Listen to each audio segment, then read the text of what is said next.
उनकी एक प्रमुख मांग थी कि क्षत्रियों को सत्ता में भागीदारी चाहिए। डॉक्टर साहब, पहला आपसे सवाल यह है कि सत्ता में भागीदारी तो आपकी पहले से ही रही है, वसुंधरा राजे सिंधिया, उसके पहले शेखावत जी मुख्यमंत्री रह चुके हैं, अब कैसी भागीदारी और आप चाहते हैं? आप आनंद पाल जो एनकाउंटर हुआ उसको सही मानते हैं या गलत? फेक एनकाउंटर है सर। मुझे एक चीज बताइए, क्या पुलिस प्रशासन को हत्या करने का अधिकार है? तो फिर आप गोरक्षा की बात करते हैं और अलवर का जो क्षेत्र है वो मेवात से सटा हुआ क्षेत्र है, यहाँ गो तस्करी बड़े पैमाने पर रही है और आपकी जो राष्ट्रीय जो ये क्षत्रिय करणी सेना है ये कहीं दिखाई नहीं देती है। उस गो तस्करी के मामले में रोकने के लिए क्या कदम उठा रहे हैं आप?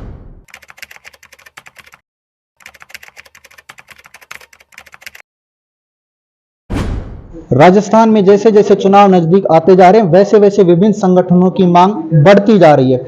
आज हमारे साथ क्षत्रिय करणी सेना परिवार से डॉक्टर राज सिंह शेखावत जी जुड़े हैं, जिन्होंने अलवर में प्रेस कॉन्फ्रेंस की है। उन्होंने प्रेस कॉन्फ्रेंस में विभिन्न मांगों को उन्होंने विभिन्न राजनीतिक पार्टियों के सामने रखा है। उनकी एक प्रमुख मांग थी कि क्षत्रियों को सत्ता में भागीदारी चाहिए। डॉक्टर साहब, पहला आपसे सवाल यह है कि सत्ता में भागीदारी तो आपकी पहले से ही रही है, वसुंधरा राजे सिंधिया, उसके पहले शेखावत जी मुख्यमंत्री रह चुके हैं, अब कैसी भागीदारी और आप चाहते हैं? विधायकों की भागीदारी चाहते हैं। 200 विधानसभाएं हैं राजस्थान की, उनमें से 75 विधानसभाओं में हमने सर्वे करवाया है, वहां हमारी भरपूर संख्या है। हम उन विधानसभाओं में हमारा कैडर तैयार कर चुके हैं। भाई जातीय समीकरण के आधार पर टिकटों का बंटवारा आज तक ये पार्टियां करती आई है, तो हमने वो तैयार कर दिया है। तो हम हमारे समाज के लिए उन कार्यकर्ताओं के टिकट मांग रहे हैं जो कार्यकर्ता सालों से राजनीतिक पार्टियों के साथ जुड़े हुए हैं। तो हम वो टिकट मांग रहे हैं और हम कैडर के अकॉर्डिंग मान रहे हैं और सत्ता में स्थापित होकर हम जनता की सेवा करना चाहते हैं। क्या आपको यह लगता है कि स्वतंत्रता के बाद अभी तक आपको राजनीति में पर्याप्त प्रतिनिधित्व नहीं मिला है? बिल्कुल उपेक्षा हुई है, किनारे पे धकेल दिए गए। आपको बताओ साहब, संविधान ने अनुसूचित जाति जनजाति के लिए जातीय समीकरण के आधार पर टिकटों की रिजर्वेशन कर दी, शुरुआत संविधान में की। उसका अनुसरण किसने किया? यहाँ की राष्ट्रीय राजनीतिक पार्टियों ने, इन्होंने जातीय समीकरण के आधार पर ही टिकटों का बंटवारा आज तक किया है। और जब भी हमने बात की हमें यह कहा गया कि आपका समीकरण नहीं है। साहब, हमने समीकरण स्थापित किया है। बीते सालों आपने देखा होगा लाखों की संख्या के सामने कार्यक्रम किए साहब। तो जब समीकरण हमने स्थापित किया, हमने तैयार किया, तो अब ये चुनाव आए, चुनाव में हमें विधानसभा चुनाव में हमें भागीदारी सुनिश्चित करने का अधिकार है, इसीलिए हम इन सीटों के लिए मांग कर रहे हैं।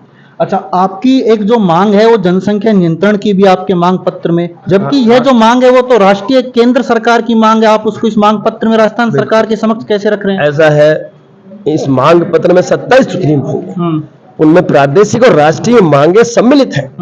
हमारा यह कहना है कि जो जो मांगे प्रादेशिक है वो प्रदेश उस पर संज्ञान ले, लेकिन जो मांगे राष्ट्र की है वो यहां से बाकायदा इनकी तरफ से केंद्र को जाए। हर प्रदेश से जाएगी तो केंद्र को इस पे एक्शन लेना होगा। और आने वाले समय में आपको बता दूं, इन मांगों को लेके दिल्ली में भी घेराव की पूरी तैयारी है, वहां भी धरना प्रदर्शन भी होगा, वहां भी महापड़ाव होगा और इन मांगों पे आने वाले समय में हम केंद्र को भी घेरेंगे। डॉक्टर साहब, आप गोरक्षा की बात करते हैं और अलवर का जो क्षेत्र है वो मेवात से सटा हुआ क्षेत्र है, यहाँ गो तस्करी बड़े पैमाने पर रही है और आपकी जो राष्ट्रीय जो ये क्षत्रिय करणी सेना है ये कहीं दिखाई नहीं देती है। उस गो तस्करी के मामले में रोकने के लिए क्या कदम उठा रहे हैं आप? फिर ऐसा है सर, आपकी बात से मैं सहमत हूं। गौरक्षा के लिए गुजरात सरकार ने कड़े कानून बनाए और गुजरात सरकार की जनता इसका लाभ ले रही है। कहीं न कहीं जो कानून की गठन की जो कमी है वो यहां खल रही है राजस्थान में।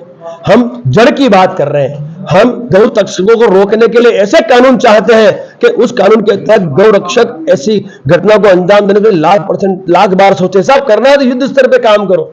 ये 1-2-1-2-5 को पकड़ने से कुछ नहीं होगा साहब। आप पकड़ भी लोगे और आपने कहीं हाथ भी लगा दिया तो कानून आपको दबोच लेगा। कई बेचारे गौ रक्षक जेल में पड़े, आज भी पड़े। तो साहब, ऐसा कुछ कार्य मैं करना चाहता हूं। फौजी आदमी हूं साहब, मैं चाहता हूं जड़ का काम करें, जड़ में ऐसा काम करें कि इन घटनाओं को अंजाम देने से पहले ये लोग 1 लाख बार सोचे। इसलिए हमने कड़े कानून की मांग की है। गौ माता को राष्ट्र माता घोषित करवाने की मांग हमने इसलिए की है कि यदि राष्ट्र माता घोषित होती है तो अपने आप तो गौ तस्करी मात्र प्रदेश में नहीं तो राष्ट्र में रोकी जा सकती है। हम इन चीजों को लेकर मैदान में। डॉक्टर साहब, आप एक आरक्षण की भी मांग कर रहे हो, तो आपको लगता है कि आपका समाज कितना पिछड़ा हुआ है और उसको कितने आरक्षण की जरूरत है? साहब, मैं आपसे एक चीज पूछना चाहता हूँ, क्या गरीबी जाति देख के आती है? नहीं, वो तो किसी में साहब, हिंदुस्तान में जो लोग रहते हैं, गरीब हैं, उन्हें इसका लाभ मिलना चाहिए ना। मैं विरोधी नहीं हूँ, मैंने लिखा ना आरक्षण का विरोध नहीं, किंतु इसकी समीक्षा हो और जो क्रिमिनल का प्रावधान हो, ताकि जरूरतमंद वंचित लोगों तक इसका लाभ पहुंचे। एक चीज बताइए, आप 70 साल से आरक्षण है सर, वंचित कैसे रह सकता है 70 साल में इंसान? तो कहीं ना कहीं कुछ विसंगतियां हैं इसमें, हमने उनको दूर करवाने की बात है। हमने ये कहा कि एक दिन वो भी आए कि आरक्षण इस देश से खत्म हो जाए, जो प्रतिभाएं हैं इस देश की, वो प्रतिभाओं को लाभ और न्याय मिले। हम तो वो चीज को लेकर चले, हम विरोध नहीं कर रहे हैं, वो भी तो हमारे हिंदुस्तानी है। एट्रोसिटी हमने विरोध नहीं किया, वो भी हमारे परिवार के लिए एट्रोसिटी का भी दुरुपयोग ही होता है तकरीबन। तो आप समझिए, इन दुरुपयोग को रोकने के लिए तो कुछ करना होगा, इसलिए मांगों को लेकर मैदान में। आप आनंद पाल जो एनकाउंटर हुआ उसको सही मानते हैं या गलत? फेक एनकाउंटर है सर। मुझे एक चीज बताइए, क्या पुलिस प्रशासन को हत्या करने का अधिकार है? तो फिर कोर्टें बंद कर दो। कोर्टें क्यों खोली है आपने? जज साहब क्यों बिठा रखे हैं? जब न्याय का अधिकार ही आपको मिल गया है, आप एनकाउंटर करेंगे। वो कोई आतंकवादी थोड़ी था भाई, ठीक है आप कहेंगे वो अपराधी था, पर अपराधी के लिए कानून तो बने हुए। वो कश्मीरी आतंकवादी था क्या? कश्मीर से आया हुआ पाकिस्तानी आतंकवादी थोड़ी था, इस देश का एक नागरिक था। और क्या अपराधियों को आप एनकाउंटर कर दोगे?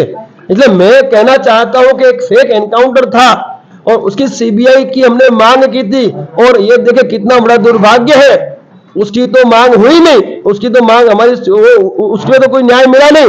उल्टा हमारे समाज के जो बड़े बड़े हमारे आगेवान थे, जो अध्यक्ष थे, उन सभी पे इन्होंने घेरा कस दिया। और मुझे अभी जो जानकारी मिली है, 5 तारीख को उनका वारंट भी इन्होंने रिलीज कर दिया है।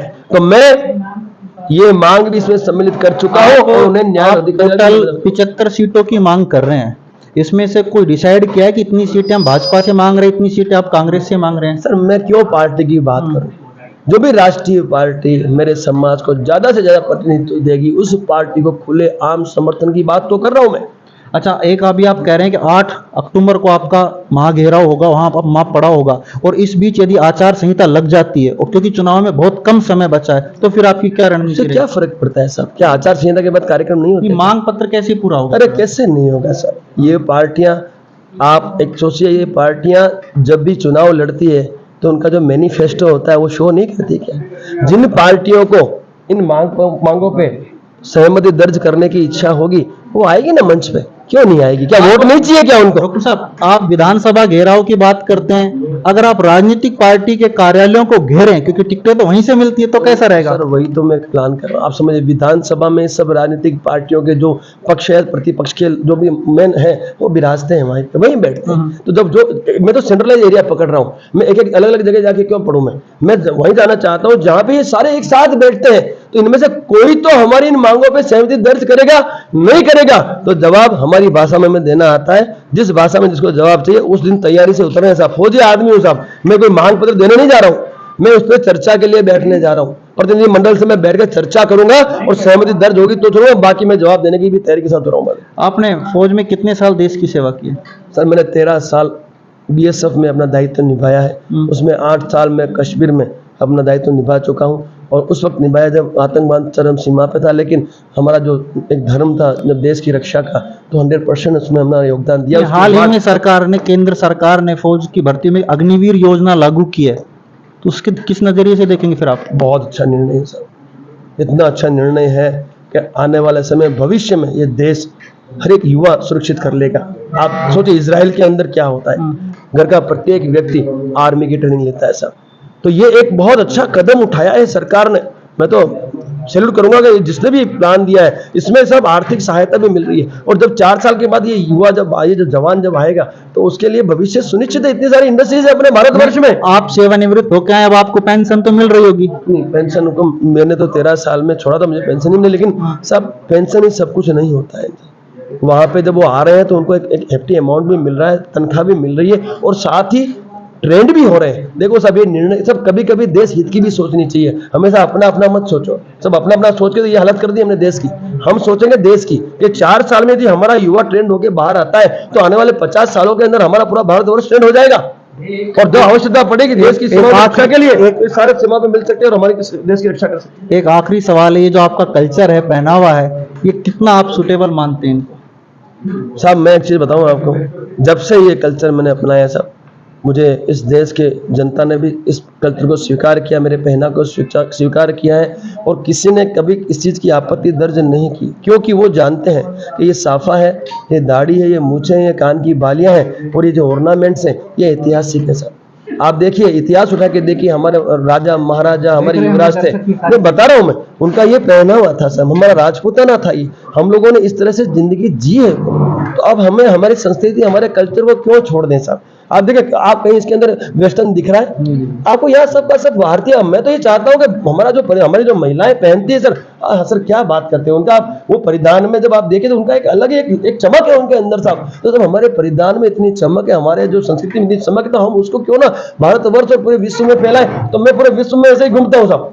और आप देखिए, यहाँ पे ही देखिए अशोक स्तंभ है, युवाओं को ये बता रही है अशोक स्तंभ है, यहाँ तिरंगा है सर, या महाप्रताप है, या शहीद भगत सिंह। किस लिए है सर? क्या है ये सब? ये एक देश हित, राष्ट्र भक्ति जो मैं चाहता हूं लोगों में जगाना। और मैं युवाओं से ये कहना चाहता हूं कि आप गूगल पे इनको सर्च करें, पाठ्य पुस्तक आता नहीं है, ये गूगल पे सर्च करें। ऐसे तो महापुरुष कई हैं जिनके बारे में जाने, उनके बारे में सीखें, उनके बारे में पढ़े, और अपने आप को उन विचारों से आप भरें, ताकि इस देश का भविष्य, क्योंकि आप ही है, युवा ही तो भविष्य है। मैं यूथ के लिए जीता हूं, मेरा तो सपना है साहब, एक दिन प्रधानमंत्री मेरा युवा बने, मेरा मुख्यमंत्री युवा बने। फिर देखिए पाकिस्तान और चाइना की क्या हालत होती है साहब। निर्णय लेने वाला तो ये है, क्रांति इनके अंदर है, हम तो बूढ़े हैं, हम मार्गदर्शन देते, लेकिन युवाओं के हाथ में मैं सत्ता भी चाहता हूं। इसीलिए सब मैदान में निकला हूं, निस्वार्थ भाव से निकला हूं। गुजरात से मेरी नागरिकता है, मैं राजस्थान के विधायकों की मांग कर रहा हूं, मैं एमपी के विधायकों की मांग कर रहा हूं, मैं पूरे भारतवर्ष में घूम रहा हूं। संपूर्ण भारतवर्ष में सत्ता में स्थापित करने के लिए मैंने प्रण लिया, केसर धारण किया साहब, वस्त्र धारण किया मैंने। ये थे हमारे साथ क्षत्रिय करणी सेना से doctor Raj Shekhawat. Sandeep Yadav, voice of प्रतिज्ञा, अलवर।